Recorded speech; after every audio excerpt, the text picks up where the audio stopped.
Maman, tu n'as pas besoin d'être divorcée pour forcer un homme à s'occuper de ses enfants.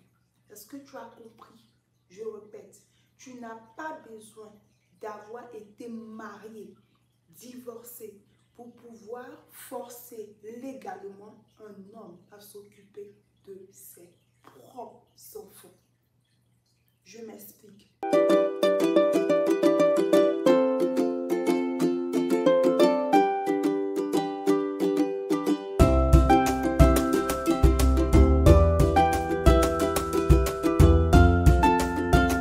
Bonjour maman, bienvenue sur ta chaîne Entre nous Maman, la chaîne qui partage des astuces de maman et des enfants.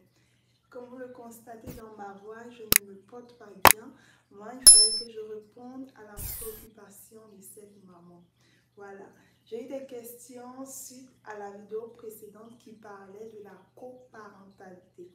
Dans cette vidéo, j'ai parlé des solutions, les meilleures solutions lorsque votre partenaire ne s'occupe pas de vos enfants.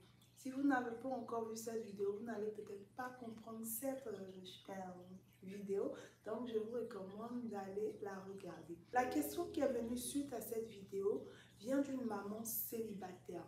La maman demande, est-ce qu'il faut forcément être marié pour pouvoir signer un agrément? Puisque cette maman était mariée. Elle, dans son cas, elle n'est pas mariée du tout et elle n'a pas d'agrément avec le partenaire. Elle poursuit son homme matin, midi et soir pour le forcer à assumer ses responsabilités. Et quand elle a vu la vidéo, elle s'est demandé, tiens, mais est-ce que moi, en tant que mère célibataire, je peux signer un agrément pour pouvoir forcer le père de mes enfants à s'occuper d'eux? Malgré le fait que je ne me sente pas bien, j'ai très mal à la gorge, j'ai dit que non, en tant que mère célibataire, il faut que je réponde à cette maman. Maman, tu n'as pas besoin d'être divorcée pour forcer un homme à s'occuper de ses enfants. Est-ce que tu as compris? Je répète, tu n'as pas besoin d'avoir été marié, divorcé, pour pouvoir forcer légalement un homme à s'occuper de ses propres enfants. Je m'explique. Dans mon cas, j'ai été engrossée par un homme, nous n'avons pas été mariés, cet homme n'a pas voulu respecter ses engagements. J'ai posé des pas parce que je voulais régler ce problème à l'amiable.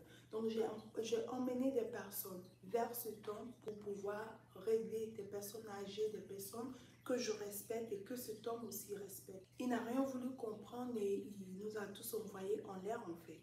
Et moi, la dernière option que j'avais, c'était d'aller vers la loi pour le forcer à s'occuper de son enfant. Je répète, nous n'avons jamais été mariés. Voilà. J'ai lancé une procédure avec OAS. Si vous êtes aux États-Unis, OAS, je crois, OAS se trouve partout, dans tous les États aux États-Unis. Je suis partie à OAS, j'ai pris les renseignements et j'ai aussi contacté un avocat privé avec qui j'ai eu une rencontre. 30 minutes, la première rencontre était gratuite. Donc, je lui ai expliqué la situation, il m'a donné les conseils qu'il fallait. Il a même calculé, il m'a donné une idée de la pension alimentaire que mon enfant allait recevoir. J'ai fait toute cette procédure quand j'étais enceinte parce que je me préparais déjà pour le futur. Et l'avocat m'a dit que parce que je suis enceinte, le fœtus n'est pas encore développé, n'est même pas encore né, donc il ne pourra pas s'occuper de la grossesse. Voilà, la loi ne peut pas le forcer à s'occuper de la grossesse. Et je devais attendre d'accoucher avant de lancer la procédure. Après avoir accouché, dans le même mois, voilà, dans le même mois, j'ai lancé le document sur le site de OAS. Je renseignais toutes les informations qu'on m'a demandé. J'ai soumis l'application et ce sont eux qui m'ont contacté pour avoir d'autres informations supplémentaires. Et ils ont, comme dans les pays développés, on suit des personnes à travers le numéro de sécurité sociale. Je n'avais pas son numéro de sécurité sociale Donc, j'ai partagé le nom de son entreprise, j'ai donné son adresse, j'ai donné son numéro de téléphone et c'est à travers ces informations qu'ils sont rentrés en contact avec son employeur et voilà. Ça a été vraiment beaucoup de tralala parce que c'était aussi un bandit. Hein. C'était aussi un bandit parce qu'il fallait qu'on le serve. Et bon, ça c'est mon anglais. Je ne sais pas trop le mot en français, mais il fallait qu'il reçoive les documents en provenance de ORS dans sa boîte mail et qu'il réponde.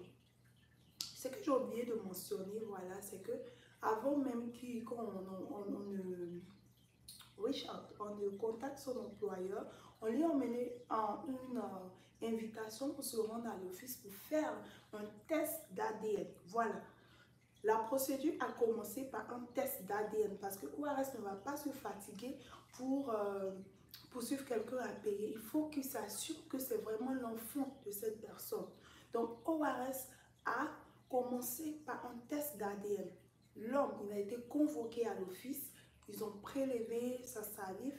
Et moi aussi, on m'a envoyé la date du rendez-vous. Je suis partie. Ils ont prélevé la salive de mon fils. Et maintenant, le test est venu 2 semaines après. Et les résultats étaient 99,99%, le test d'ADN. Donc là, il n'y avait plus de problème de dire, ce n'est pas mon enfant, c'est mon enfant. Non, non, non, blablabla. Non. Après ça, il fallait maintenant qu'on l'informe qu'on va commencer à prélever ton salaire pour donner à manger à ton enfant. Et là, maintenant, ça a été un casse-tête. La procédure a duré 1 an avant que on commence à le débiter, en fait. Donc, maman, je t'explique, c'est mon cas pour te dire que vraiment, tu n'as pas besoin d'être mariée pour forcer un homme à s'occuper de ton enfant. La coparentalité, du moment où il y a un enfant entre 2 personnes, il y a déjà la coparentalité. C'est pourquoi on dit coparentalité. Tu comprends? Je sais que tu es ici aux États-Unis. J'ai fait cette vidéo, je t'ai expliqué en privé. Moi, je fais aussi cette vidéo pour pouvoir informer d'autres mamans qui, dans ton cas, n'avaient pas cette information. Voilà. Tu as le droit de poursuivre quelqu'un pour le forcer à prendre ses responsabilités. Comme je l'ai dit, c'est 2 personnes qui font un enfant. Ce n'est pas une personne. Donc, tu ne vas pas souffrir, abandonner tes rêves. Et puis pour dire, comme je le dis tout le temps, je laisse pour moi à Dieu, pendant que ce temps, il se lave les mains pour revenir 20 ans après pour dire que c'est mon enfant et récupérer l'enfant après que tu as tant souffert, tu vas abandonner tes rêves. Non, non, non. Ou même tu vas mettre ton trauma sur l'enfant. Non. Je t'ai expliqué la procédure en détail. Je viens encore, je fais cette vidéo, j'explique pour informer les mamans. Vous avez le droit de le faire. Tout va commencer par un test ADN. Si le test s'avère positif, la loi va poursuivre cet homme à assumer ses responsabilités parce que c'est un crime. Ce que j'aime avec la loi, c'est que quand la loi est établie, tu vas avec ORS, ok c'est bon, mais je te recommande de prendre un avocat et de t'assurer que tu as la garde physique et légale de l'enfant, le custody, je veux dire, pour prendre des décisions et tout. Parce que quand il y a la coparentalité, prendre les décisions ensemble, c'est compliqué. S'il n'y a pas la communication entre vous, s'il y a une personne qui a de mauvaises pensées, s'il y a une personne qui n'a pas de bonnes intentions vis-à-vis de l'enfant, c'est très, très, très compliqué. Donc, tu vas te battre pour avoir full custody. C'est-à-dire que tu prends les décisions vis-à-vis de ton enfant parce que tu as de bonnes intentions vis-à-vis de ton enfant. L'autre n'a pas de bonnes intentions, si c'est le cas.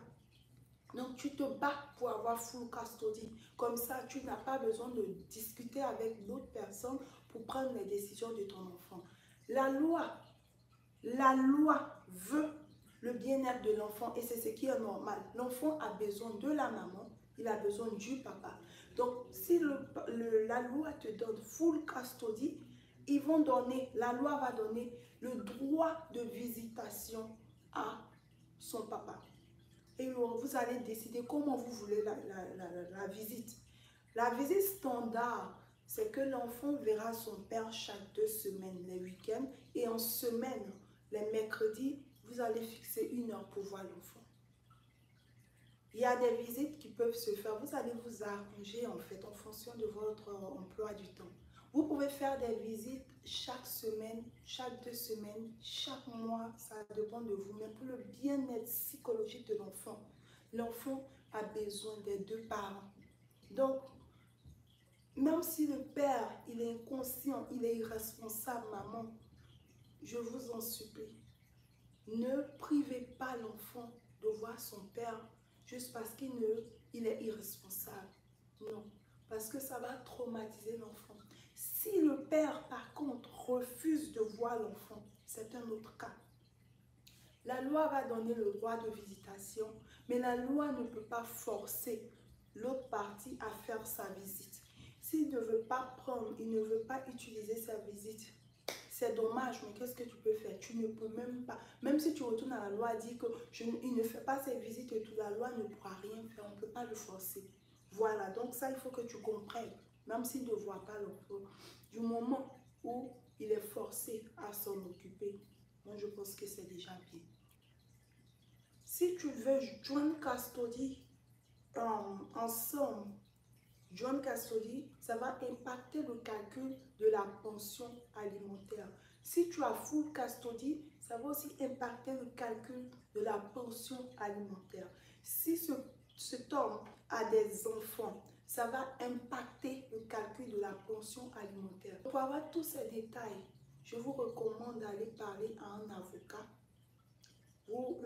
Généralement, les premières visites, il y a des avocats, les premières visites, c'est gratuit. Donc, vous partez pour avoir des informations. Vous pouvez rencontrer autant d'avocats que vous voulez. Si tu as la grâce d'être dans un pays développé, tu peux utiliser des actions légales pour forcer cet enfant.